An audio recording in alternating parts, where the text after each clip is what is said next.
नमस्कार दोस्तों, मैं वैभव शराज आपका स्वागत करता हूं तक्षशिला ट्यूटोरियल के ऑनलाइन चैनल पे।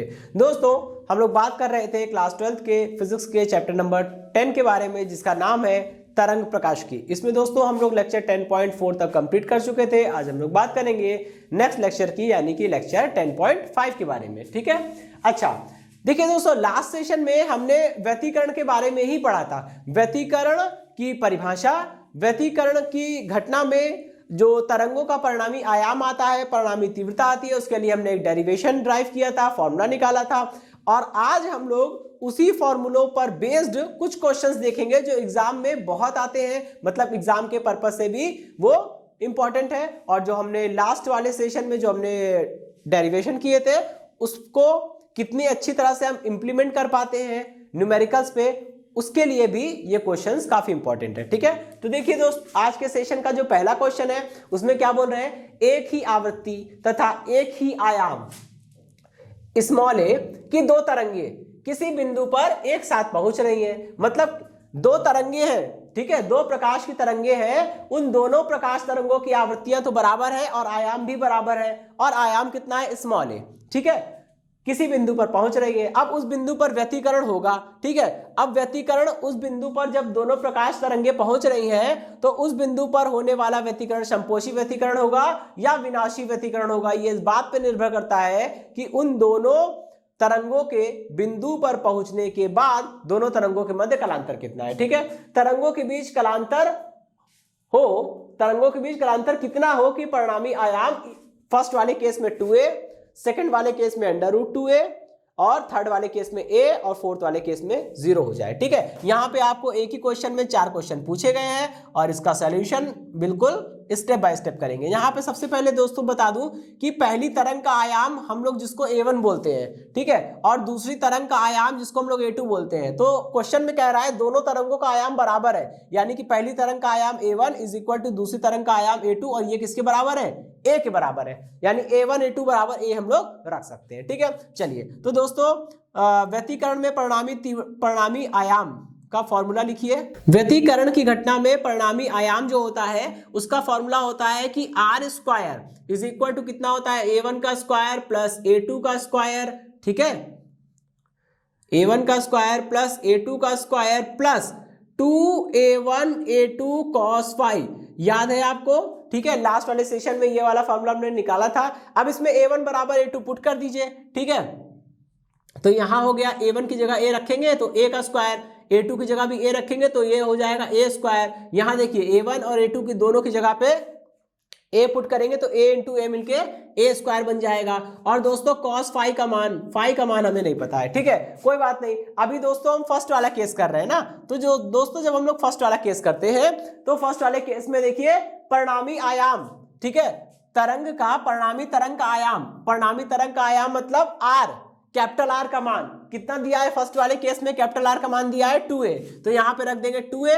ठीक है, अब इसको कंपेयर कर लेना है और cos फाई की वैल्यू निकालनी है। इधर कितना आ जाएगा, 4a स्क्वायर, इसका स्क्वायर करने पर यहां देखिए ये हो गया 2a square plus 2a square cos phi.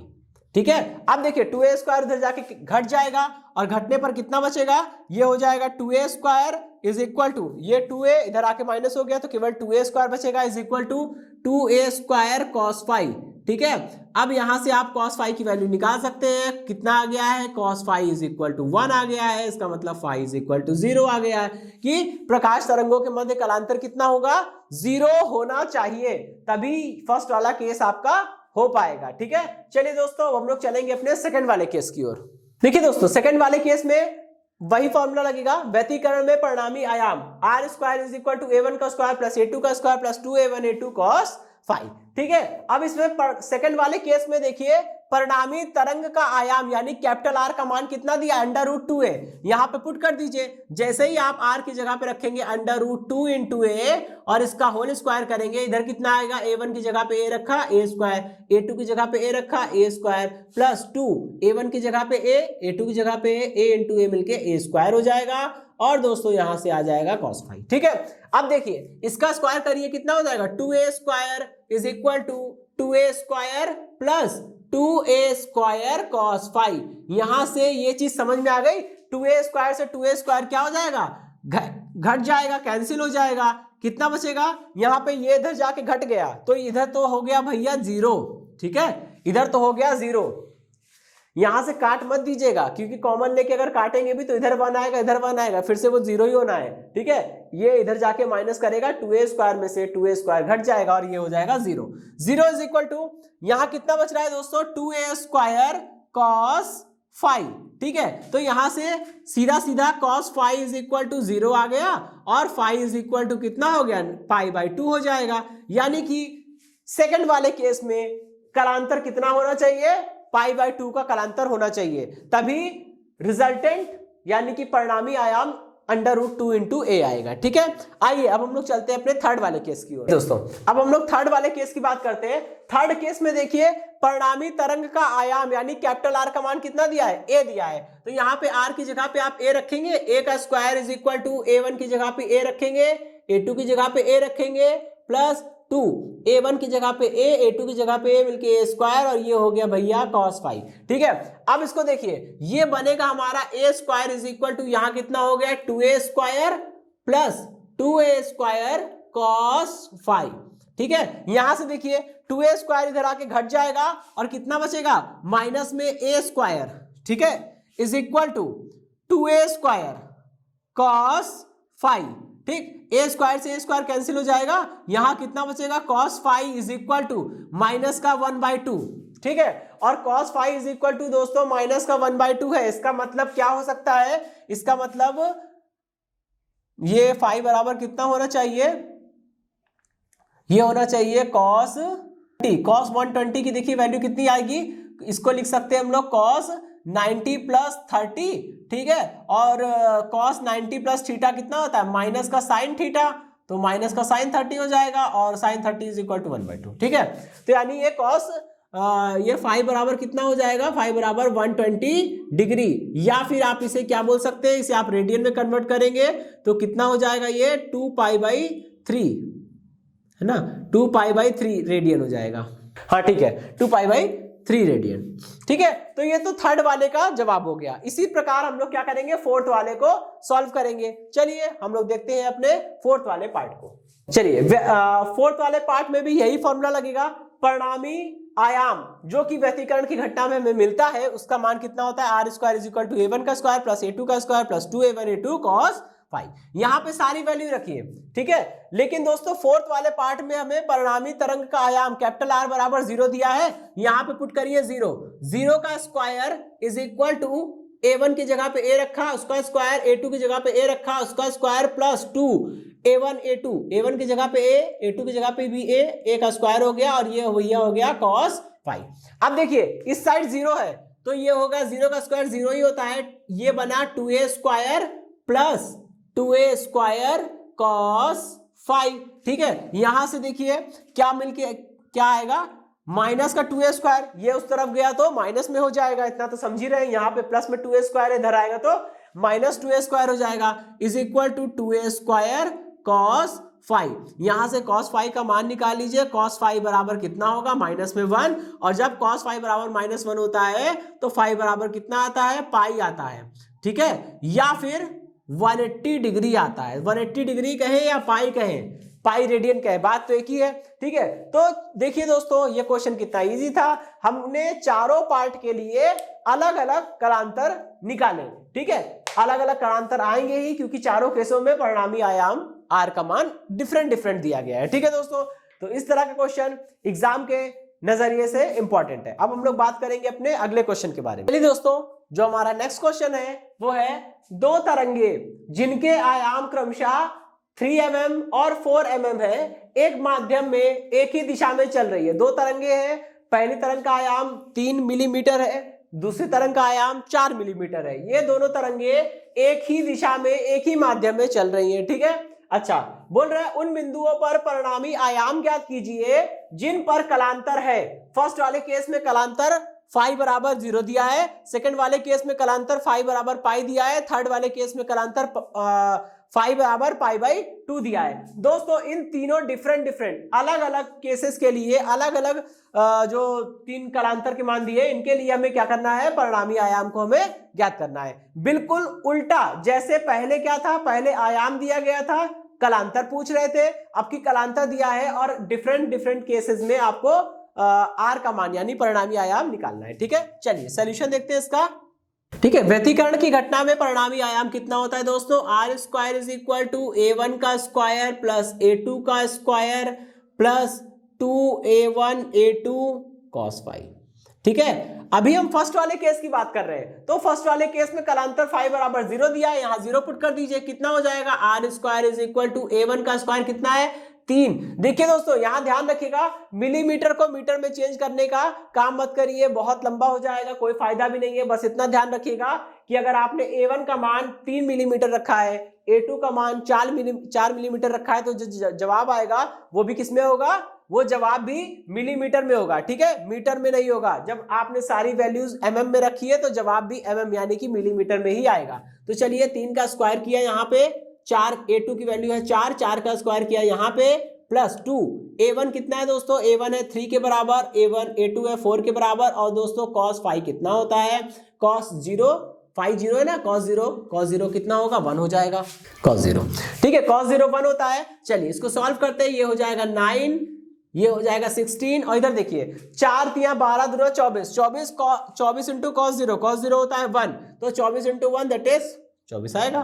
ठीक है, आर स्क्वायर देखिए 16 और 9, 16 9 कितना हुआ 25, और 25 24 कितना हुआ 49, यानी कि दोस्तों आर स्क्वायर बराबर कितना आया 49 आया, 49।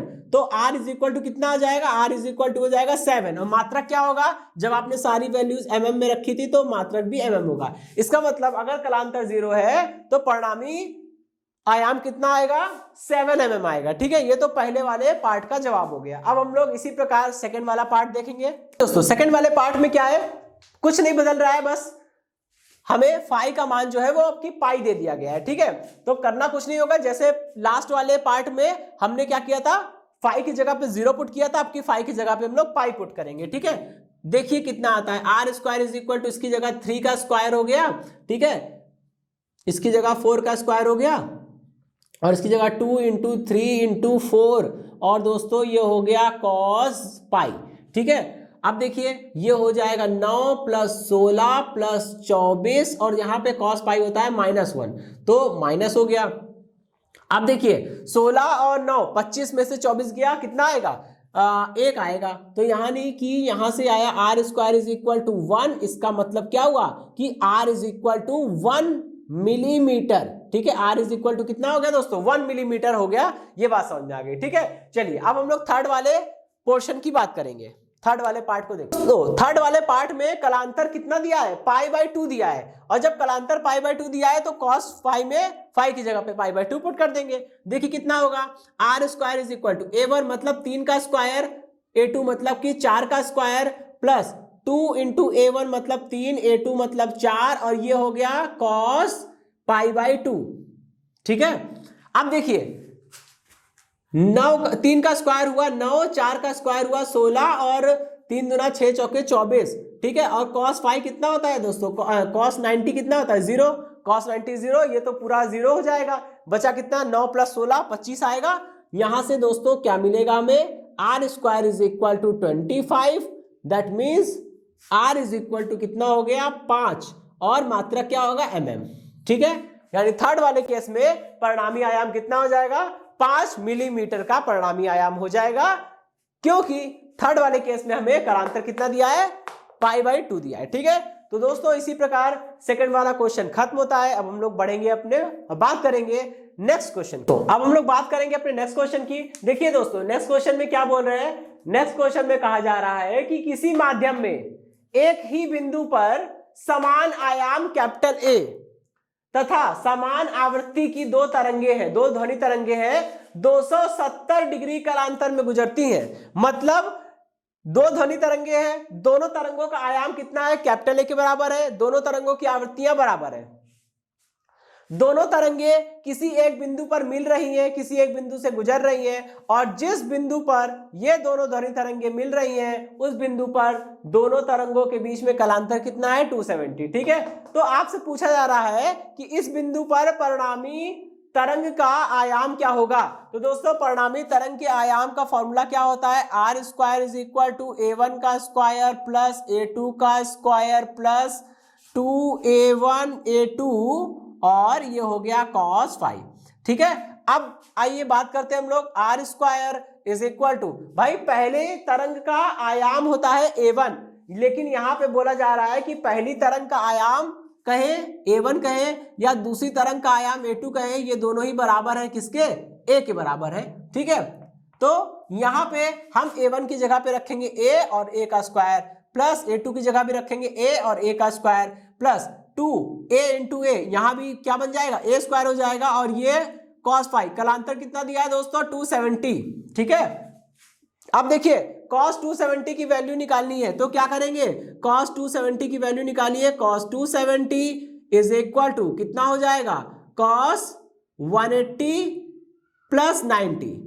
समझ रहे हैं आप। अच्छा, अब cos 180 प्लस थीटा कितना हो जाएगा, ये हो जाएगा माइनस में cos 180 प्लस थीटा, माइनस में cos 90, और cos 90 कितना होता है दोस्तों, cos 90 हमेशा 0 होता है, 0 माइनस लगाए आगे, तो 0 के आगे माइनस लगाने कोई मतलब नहीं, दैट मीन्स ये कितना हो जाएगा, ये हो जाएगा 0। ठीक है, cos 270 कितना आएगा, 0 आएगा। चलिए भाई, ठीक, तो यहां पे वैल्यू रखने से कोई फायदा नहीं है, ये cos 270 पूरा 0 कर देगा। कितना बचेगा दोस्तों, ये होगा A square plus A square, यानी कि ये मिलके कितना हो गया, r square is equal to 2A square, और यहां से अंडर रूट ले लेंगे तो कितना आएगा, अंडर रूट 2 इंटू A। ठीक है दोस्तों, चलिए, तो ये है आपका जवाब कि भाई कलांतर परिणामी आयाम कितना आएगा, अंडर रूट 2 इंटू A आएगा, यानी अगर दोनों तरंगों के बीच में कलांतर 270 का है तो परिणामी आयाम जो आ रहा है वो क्या होगा, वो दोनों तरंगों के आयाम का अंडर रूट 2 गुना होगा। चलिए दोस्तों, अब हम लोग बात करेंगे अपने नेक्स्ट क्वेश्चन की। चलिए दोस्तों, नेक्स्ट क्वेश्चन क्या है, नेक्स्ट क्वेश्चन है समान आवृत्ति की दो तरंगे हैं, मतलब दोनों तरंगों की आवृत्ति क्या है, समान है, समान आवृत्ति की दो तरंगों के आयामों का अनुपात दिया है 4:9। ठीक है, इनके अध्यारोपण से उत्पन्न परिणामी तरंग की अधिकतम एवं न्यूनतम तीव्रता, अधिकतम एवं न्यूनतम तीव्रताओं का अनुपात ज्ञात करना है दोस्तों। तो दोस्तों हम जानते हैं कि व्यतिकरण में अधिकतम तीव्रता कब मिलती है, जब संपोषी व्यतिकरण होता है, और संपोषी व्यतिकरण की स्थिति में अधिकतम तीव्रता का मान कितना होता है, I max is equal to I1 plus I2 plus 2I1, मतलब ये अंडर रूट में होगा। ठीक है, अंडर रूट में 2I1 अंडर रूट में I2, और यहां पे हो जाएगा cos फाई।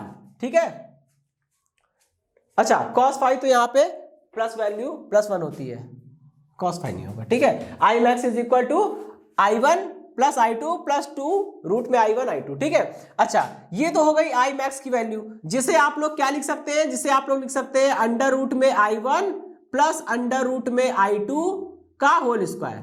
ठीक है, ये लिख सकते हैं आप लोग, इतना समझ ही रहे होंगे। ठीक है, इसी प्रकार यहाँ पे I मिनिमम का भी मान हमने पढ़ा हुआ है।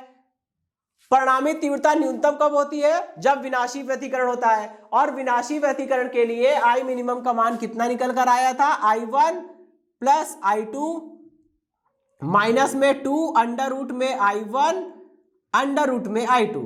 ठीक है, आप इसे ये लिख सकते हैं अंडर रूट में I1 माइनस, या यहाँ पे डिफरेंस लगा सकते हैं, डिफरेंस अंडर रूट में I2। ठीक है, और इसका होल स्क्वायर। चलिए भाई, इतनी बात समझ में आ गई।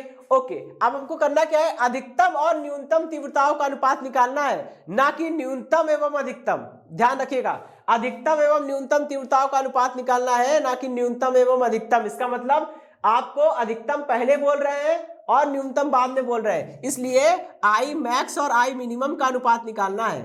ठीक है, पहले अधिकतम का नाम लिया है तो ऊपर अधिकतम तीव्रता यानी कि I max रखेंगे, बाद में न्यूनतम का नाम लिया है तो न्यूनतम तीव्रता यानी कि I मिनिमम बाद में रखेंगे। ठीक है, वैल्यू रखिए कितनी हो जाएगी, ये हो गया अंडर रूट में I1 प्लस अंडर रूट में I2 का होल स्क्वायर, ठीक है, अपॉन में I मिनिमम कितना हुआ, अंडर रूट में I1 डिफरेंस अंडर रूट में I2 का होल स्क्वायर। ये बात समझ में आ गई। अच्छा, अभी इसके बाद देखिए क्या हो जाएगा, ये मैक्स अपॉन में I मिनिमम, ठीक है, इज इक्वल टू, भाई क्या होगा, देखिए मैं क्या कर सकता हूं, अंडर रूट I के I1 क्या है, I1 को मैं लिख सकता हूं K इंटू A1, ठीक है, ये लिख सकता हूं ना, K इंटू A1 का स्क्वायर, ठीक है, प्लस इसको लिख सकता हूं मैं K इंटू A2 का स्क्वायर, ठीक है, अपॉन में यहां मैं लिख सकता हूं इसी प्रकार I1 को लिख सकता हूं K इंटू A1 का स्क्वायर, ये पूरा अंडर रूट में चला जाएगा। इसी प्रकार इसको लिख सकता हूं, I2 को लिख सकता हूं K इंटू A2 का स्क्वायर, ठीक है, ये भी अंडर रूट में चला जाएगा। यहाँ पे बेटा डिफरेंस होगा, ठीक है।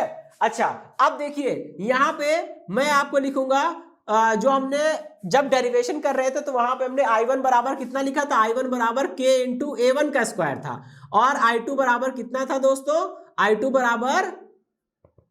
I2 बराबर जो है वो K इंटू A2 का स्क्वायर है, ठीक है, तो वही वैल्यू हमने यहाँ पे पुट कर दी है। अच्छा, अभी देखिए क्या बनेगा, ये बन जाएगा I maximum divided by I minimum is equal to, यहां से K कॉमन ले लीजिए दोस्तों। जब आप यहां से K कॉमन लेंगे, पहली बात तो समझिएगा अंडर रूट के अंदर स्क्वायर है, तो ये क्या बनेगा, अंडर रूट में K पड़ा रह जाएगा और A1 बाहर आ जाएगा। इसी तरह से यहां से क्या हो जाएगा, अंडर रूट में K रह जाएगा और हमारा A2 जो है वो बाहर हो जाएगा, ठीक। अब देखिए अंडर रूट के दोनों के पास है, तो यहां से हम क्या करेंगे दोस्तों, कॉमन ले लेंगे, ठीक है, और कॉमन ले लेंगे, और कॉमन जब लेंगे तो अंडर रूट K निकलेगा, उसका स्क्वायर करना है, तो फिर से ये क्या हो जाएगा, K हो जाएगा।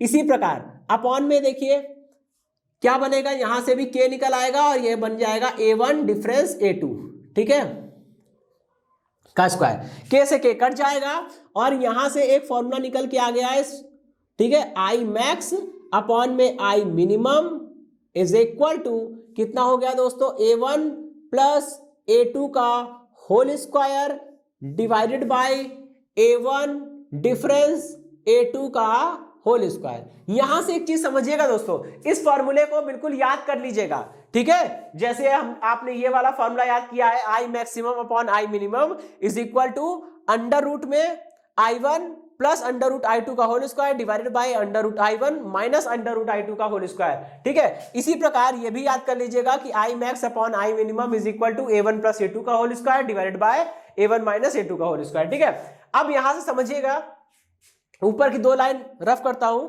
देखिए दोस्तों, ये आपको दिया है I max upon I minimum, ये आपने निकाला है अभी अभी फॉर्मूला कि I max upon I minimum कितना होता है, ये होता है, ठीक है, A1 प्लस A2 का होल स्क्वायर, और इसको मैं इस तरह से भी तो लिख सकता हूं ना, A1 प्लस A2 अपॉन में A1 माइनस A2 का होल स्क्वायर, ठीक है।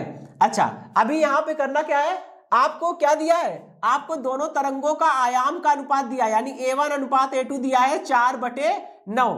अब देखिए यहां पे आपको A1 अनुपात A2 बनाना पड़ेगा, तो इसके लिए क्या करना होगा, इसके लिए दोस्तों बहुत ही सरल सा काम करना है। आपको क्या करना होगा, यहां से A2 कॉमन ले लीजिए, A2 कॉमन ले लीजिए, कितना हो जाएगा, A2 बाहर निकाल दिया, ठीक है, और अंदर कितना बचेगा, A1 अनुपात A2, A1/A2 प्लस 1, ठीक है, ये होल स्क्वायर है। अपॉन में देखिए यहां से भी A2 कॉमन निकालिए, ठीक है, जब A2 कॉमन निकाल के बाहर भेजेंगे तो उसका स्क्वायर हो जाएगा, तो ये हो गया A2 का स्क्वायर। यहां कितना बचेगा, A1 अनुपात A2 माइनस 1, ठीक है। चलिए अब इसको केवल सॉल्व कर लेते हैं हम लोग, I max upon I minimum, ये दोनों कट जाएंगे, कितना बचेगा, ये बचेगा A1 अनुपात A2 प्लस 1 का होल स्क्वायर अपॉन में A1 अनुपात A2 माइनस का 1 और होल स्क्वायर। अब इसको सॉल्व कर लीजिए, I max upon I minimum is equal to, भाई A1 अनुपात A2 कितना है, 4/9, ये हुआ 4/9 प्लस 1 का होल स्क्वायर अपॉन में ये हो जाएगा 4/9 माइनस 1 का होल स्क्वायर। अब इसको समझिएगा कितना हो जाएगा, ये I मैक्स अपॉन में I मिनिमम, देखिए ये हो जाएगा, इसका एलसीएम लेंगे 9 4 13/9 का होल स्क्वायर, तो 13 का स्क्वायर 13/9 का होल स्क्वायर बनेगा, ठीक है। और यहाँ कितना बनेगा, यहाँ में से 4 में से 9 गया, माइनस का 5/9 का होल स्क्वायर, तो ये हो जाएगा माइनस का 5/9 का होल स्क्वायर। इजी है, ठीक है। कैलकुलेट कर लेते हैं, कितना हो जाएगा, आई मैक्स अपॉन में आई मिनिमम, और ये कितना बन जाएगा, 13 का स्क्वायर 169 डिवाइडेड बाय 9 का स्क्वायर 81, ठीक है। ये रिवर्स हो जाएगा, 9 का स्क्वायर 81 और 5 का स्क्वायर ये हो गया 25, ये दोनों कट जाएंगे। और दोस्तों आपका जो फाइनल रिजल्ट आएगा वो कितना हो जाएगा, वो हो जाएगा I max upon I minimum is equal to 169 upon में कितना हो जाएगा 25, ठीक है। यानी इनका अनुपात क्या हो जाएगा, अनुपात हो जाएगा 169/25। चलिए दोस्तों अब हम लोग बात करते हैं और देखेंगे अपना नेक्स्ट क्वेश्चन। चलिए दोस्तों अब देखिए जो हमारा नेक्स्ट क्वेश्चन है उसमें क्या बोल रहे हैं, दो तरंगों के आयाम 4:3 के अनुपात में है, यदि दोनों तरंगे व्यतिकरण करें तो अधिकतम एवं न्यूनतम तीव्रताओं का अनुपात ज्ञात कीजिए। दोस्तों अभी अभी हमने लास्ट वाले सेशन में आपको प्रूफ करके दिखाया था कि अधिकतम और न्यूनतम तीव्रताओं का अनुपात कितना होता है, अधिकतम और न्यूनतम तीव्रताओं का अनुपात आई मैक्स अपॉन आई मिनिमम का मान कितना निकल के आया था, ये निकल के आया था A1 प्लस A2 का होल स्क्वायर अपॉन में A1 डिफरेंस A2 या A1 माइनस A2 आप जो भी लिखे, निगेटिव नहीं आएगा क्योंकि यहाँ पे होल स्क्वायर है। अगर मान लीजिए A2 बड़ा भी होगा तो निगेटिव वैल्यू का आप स्क्वायर करेंगे वो फिर से पॉजिटिव हो जाएगी, ठीक है। अब आपको इसका अनुपात, तरंगों के आयाम का अनुपात दिया है, क्या आप इसको इस तरह से लिख सकते हैं, आई मैक्स अपॉन आई मिनिमम, ठीक है। अच्छा यहाँ पे एक चीज देखिएगा, आपको तरंगों के आयाम का अनुपात दिया है, यानी आपको दिया गया है A1/A2 का मान, A1/A2 का मान कितना है 4/3 है, तो यहाँ पे A1 अनुपात A2 बनाएंगे तो कितना बनेगा, A1 अनुपात A2 प्लस 1 का होल स्क्वायर अपॉन में ये बन जाएगा A1 अनुपात A2 माइनस 1 का होल स्क्वायर, ठीक है। दोस्तों ये बनाने के लिए वही काम करेंगे, A2 कॉमन ले लिया दोनों तरफ से और कैंसिल हो गया, ठीक है। अब सारी वैल्यूज इसमें पुट कर दीजिए और ये आसानी से सॉल्व हो जाएगा। आई मैक्स अपॉन में I minimum is equal to, भाई यहाँ पे रखेंगे 4/3 तो ये हो जाएगा 7/3 का होल स्क्वायर, 7 का स्क्वायर कितना हुआ 49 और 3 का स्क्वायर हुआ 9, वही यहाँ पे होगा 4/3 में से 1 गया तो 1/3 बचेगा, 1/3 का स्क्वायर 1/9, इसको आप सॉल्व करेंगे तो कितना आएगा, आई मैक्स अपॉन में I minimum is equal to, भाई 9 से 9 कटेगा, ये हो जाएगा 49/1, यानी कि 49:1 का रेशियो आपका आ जाएगा। दोस्तों जो हमारा नेक्स्ट क्वेश्चन है वो क्या है, समान आवृत्ति की दो तरंगे, दोनों तरंगों की आवृत्ति समान है, बराबर है, ठीक है। दो समान आवृत्ति की तरंगों की तीव्रताओं का अनुपात दिया है आपको I1:I2, कितना दिया है, I1:I2 आपको दिया है 1:9। इसका मतलब क्या होता है दोस्तों, इसका मतलब होता है I1/I2 का मान दिया है आपको कितना 1/9, ठीक है। ये अनुपात में इनकी तीव्रता है, यदि दोनों तरंगे व्यतिकरण करें तब अधिकतम एवं न्यूनतम तीव्रताओं का अनुपात ज्ञात कीजिए। दोस्तों अधिकतम एवं न्यूनतम तीव्रताओं का अनुपात आई मैक्स अपॉन आई मिनिमम का जो अनुपात होता है उसके फॉर्मूले, हमने दो फॉर्मूले पढ़े, पहला फॉर्मूला है अंडर रूट में I1 प्लस अंडर रूट में I2 का होल स्क्वायर, पहला फॉर्मूला तो हमने ये पढ़ा है, अपॉन में अंडर रूट में I1 minus under root I2 का होल स्क्वायर हो जाएगा, ठीक है। पहला फॉर्मूला तो ये पढ़ा है, और दूसरा फॉर्मूला हमने क्या पढ़ा है, A1 प्लस A2 का होल स्क्वायर, ठीक है, प्लस डिफरेंस या A1 माइनस A2 कर लीजिए, ठीक है, A1 माइनस A2 का होल स्क्वायर। लेकिन दोस्तों हमें यहाँ पे तीव्रताओं का अनुपात दिया है, ध्यान रखिए, हमें क्या दिया है दोस्तों, तीव्रताओं का अनुपात दिया है, ठीक है।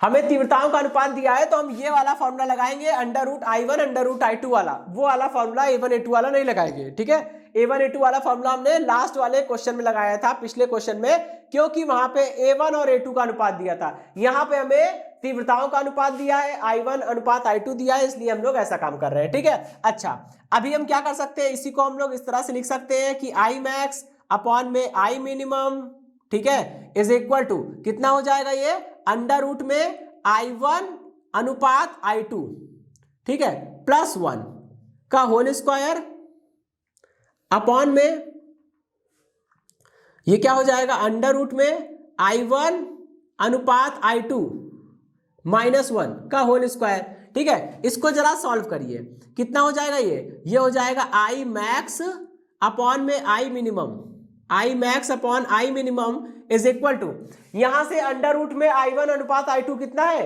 1/9 है, और जब आप यहाँ पे 1/9 का अंडर रूट करेंगे मतलब अंडर रूट में I1 अनुपात I2 का मान निकालेंगे। भाई I1 अनुपात I2 या I1/I2 कितना है 1/9, जब आप अंडर रूट में I1/I2 करेंगे तो कितना आ जाएगा 1/3 आ जाएगा।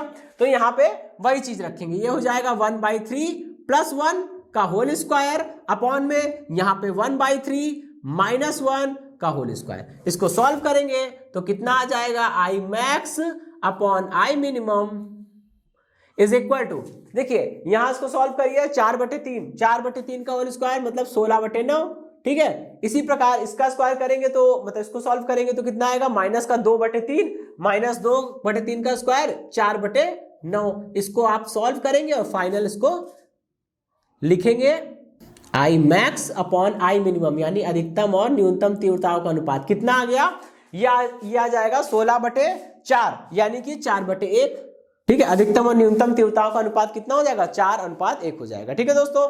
तो इसी के साथ ये सेशन समाप्त होता है। इस सेशन से जुड़े नोट्स प्राप्त करने के लिए डिस्क्रिप्शन में दिए गए लिंक पर जाके क्लिक कीजिए। ओके दोस्तों, आज के सेशन में इतना ही, मिलता हूं नेक्स्ट सेशन में, धन्यवाद।